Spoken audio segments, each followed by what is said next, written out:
they have it in expensive school because they feel they wrote that check for $15,000. I don't have to show my face. I've already, you got my money. So now I have a kid at Ursuline that I'm mentoring. I volunteer on her behalf. I'm her volunteer parent.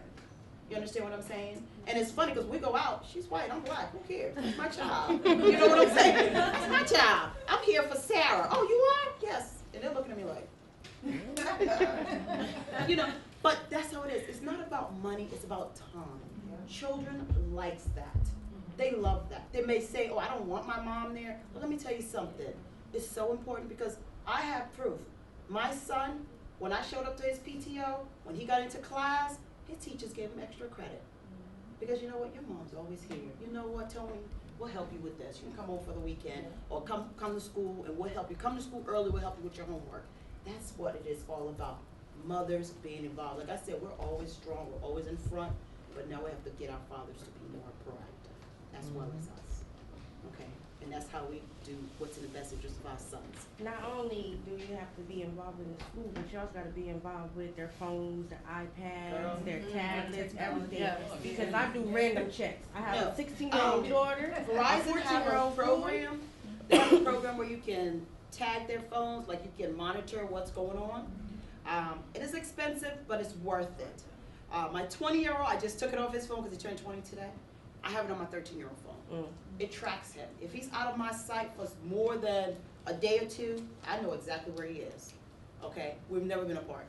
Like, it's very important to know what's going on in your child's life. Absolutely. Very important. What's the program you're talking about? It's a family, I don't know. AT&T has it. It's called Family Map with AT&T. Yes. It's called Family It's called Family Map. AT&T has it. Family Map. Yeah. Well, see, but Verizon has a family base also when you want to control when your child is using their phone, because they're allowed to have them in school, but I don't think a child should be messing with the phone. All the providers have those All the services. You providers just have have to them. ask what You they have to are ask because them. all of them have them. But it's a specific service for those that do have Verizon and you're not aware. It's a family base and you can control how much data they use. Yep. You can Oh, yeah, control we if have it's that. big, AT&T but has it You too. can shut the phone down for I different have that too. times of the day. Yeah. I got Yeah, that you too. can set programs so that the Now, you phone don't have to doesn't take it from them text. anymore. You can Yeah. shut it down. You can do everything. Yes. Yep. You turn back on when they leave school. Yep. And things Give of that them, nature, give but them. you don't have that. My phone. 20-year-old's on my plan. It ain't ringing. It ain't He doing only nothing. gets because you 15 shut it down when you- not 15, Yeah. 5 gigabytes. Is that what it is? 5? 2. He gets 5 because he's 20. You can set it to what you want them to Yes, do, I most give of them. them I'm 5. 52 and I get 2. Everybody else Oh, you won't get get 2? 2. He gets 5. So I shut it off. The first time it happened when he was on campus, his phone, he wouldn't get data, nothing. He called me, Mom, is the phone shut off? I said, no, yours is, mine isn't. Exactly. Now, a month later, oh, he's fine. He went under his 5. End of the month, bill is perfect. But you have to be in their life. You have to teach and them last night, responsibility. we had a conversation, because he's turning 20 today. We had a conversation yesterday about him growing up. And he told me, he said, Mom, I'm gonna go to a party. I'm gonna be back in a week.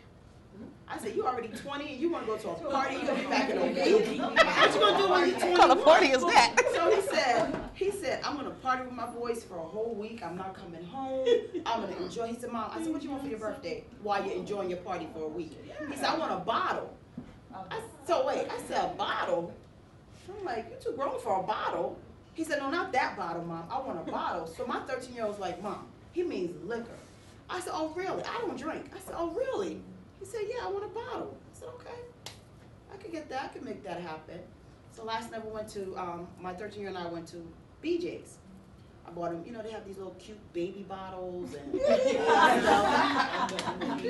so we got the baby set, the baby bottles, we fixed it, we put, cranberry juice, apple juice, all that stuff. We fixed it really nice. The baby, I haven't had a baby bottle in years.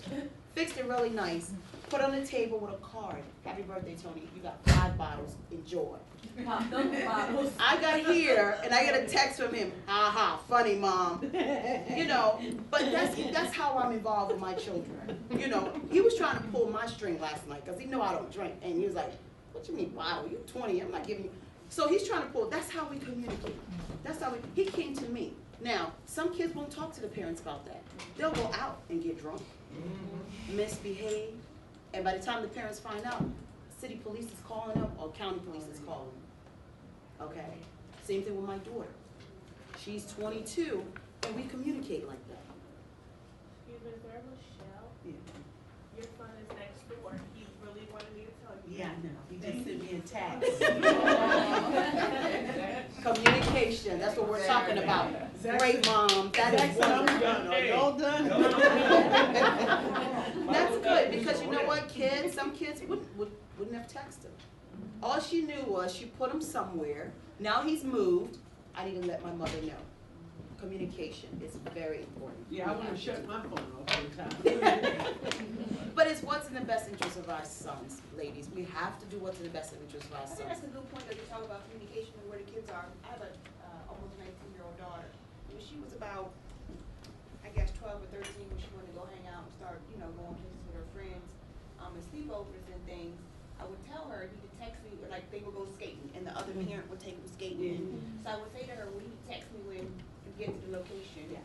And then you can text me when you leave the location, and Right. you can text me when you get back to the other parent's house. She's like, Mom, why I gotta do all this texting? I said, well, if something Your happens to story. you in between all that time, and I have to come look for you, the last time I spoke to you or heard from you was 4 hours ago. I don't know what happened in between that time. And she said, well, I'm not doing anything wrong, and I had to tell her, I'm not worried about you, I'm Right. worried about everybody else. Right. And let me just add, give all the friends' numbers. Oh, I have all of them. Michelle, they'll answer the phone, Aunt Michelle, yes, can we help you? Oh, where are you at? What are you doing? I had a parent tell me, well, my son doesn't want me to have his friend's phone number. And I guess he'll And- when his son No, does. it's what I do. My son doesn't want me to have his friend's phone number. You know, he got that privacy, he got a code on his phone. So I said, okay, that's fine, you don't have to have his friend's phone number if you don't want it. But, what if something happens to your son? What if your son is hanging around with friends that are selling drugs? What if your son is in the wrong place at the wrong time? What if your son, so she's like, okay, all right, I understand that, so I'll get his phone number, but he got it locked on his phone, so I said, first of all, who pays the bills? Exactly. I said, parents, you gotta understand, you're not your son's or your child's friend. Right. You are a parent. See, those types of men, they choose to be that. They don't want. But no, it's not so much they choose, it's because they have not learned. It's a learned behavior. Every one of us that are nodding our head that we pay the bills, we were taught differently. Okay? We were taught differently. We didn't walk out on the streets and became parents all of a sudden and we knew the lot. No, we were taught different because we had people invested in us. Either our mothers or our fathers or our grandmothers, our aunts, they taught us what was right. So therefore, we're doing it for our kids. So if you have friends that are like that mother I'm talking about, get on the side and say, look, girl, you don't do that. You know, growing up, I have a story. I was born in West Africa, and I lived there for 10 years of my life. 10 years of my life, I didn't know who was my actual family. I knew where I lived. I knew my grandparents, my aunts, my uncles. But it's like I had so many extended families, it was ridiculous. My children still ask me, well, who's our real cousin? Who's our real aunts? And then I came to this country when I was 10, lived in the African community in New York, moved to Rhode Island, lived in the huge African community in Rhode Island, which is well-versed, moved to Houston, Texas, lived there, went back to Rhode Island, and met a Creole, another African.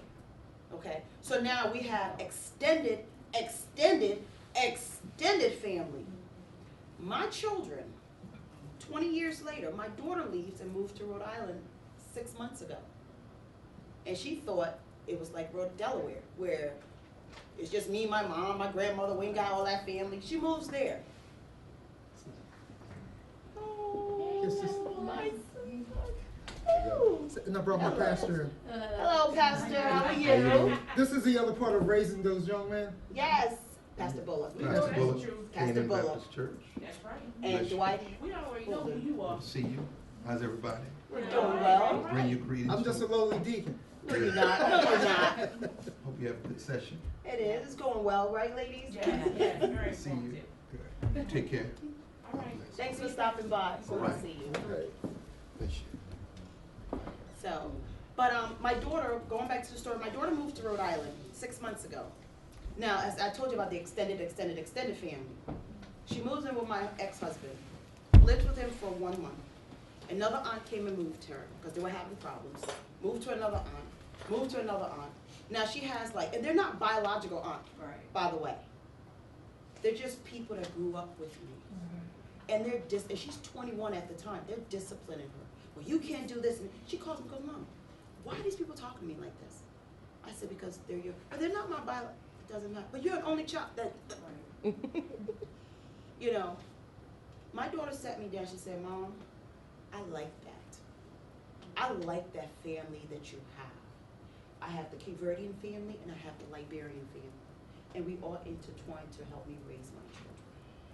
So that's why when my ex-husband is not around like that, I have family that discipline my kids.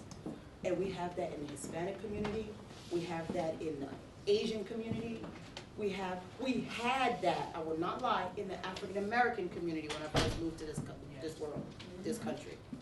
What happened? What happened? Each one of you grew up in that family. Because each one of you are around my age. So you know about a village raising a child. Yes, yes, You all know that. yes. You all know that when you left your house, the next door neighbor's gonna pull your ears and in a second. In a second. Don't even, you be begging her not to tell your parents. I used to beg. I'm like, what? I didn't know they had this in this country. Y'all supposed to be doing that to us. We did that in Africa. But we had that. We who were brought up that way need to educate our friends. Yes. Because I have some friends that are my age, and still don't do that. They believe I can't discipline their kids. They believe that he can't come up and tell my son to sit down. He can't come up and tell my son to pull his pants up. I tell them, if you don't want me to discipline your kids, don't bring them to my house. Thank you. True.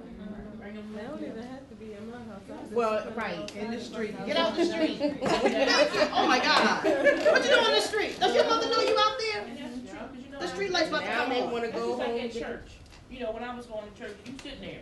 We didn't have children's church where you go somewhere else so they can be quiet in here. You sat with the grown folks, and if you had like a chewing gum, I wasn't having no gum in church. The tissue was coming down the road, and then when you got home, you got your lips. Don't fall asleep. Now you gotta take the kids to the basement, get them a snack, all that stuff. I said no, but I said I volunteered to do children's church in my church this year, because I'm taking them down there to teach them. You gonna go upstairs and sit down and shut up. Because they all have technology, they got their cell phones on, they have their cell phones on, they're I ain't texting be while so the hard pastor's about it, but preaching. I got the nerve. Yeah, I just wanted to add to when she said you can't do that with people's kids now. I have to remind myself when I'm out, like the kids that I'm close to, I have to remind myself when I'm out, because I'll roll my window down, and I'll be like, pull your pants up. I'm like, oh, I know they're parents, but I'm like, I still can't do that. No, don't say you can't. Yes, you can. Yes, you can. You have a right to. Don't say you can't, okay? That is your job to do that. Whether they listen to you then or not. It is still your job. Yes, because let me tell you something. The more you instill, because the first time you say it, they're not, you know, I'm pulling my pants up. See them again, pull your pants up. I'm pulling my pants up. I bet you the third or fourth time, by the time they see you, oh, I'm sick of her telling me to pull my pants up. I'm serious. They will do it. Don't stop. It works. Don't stop.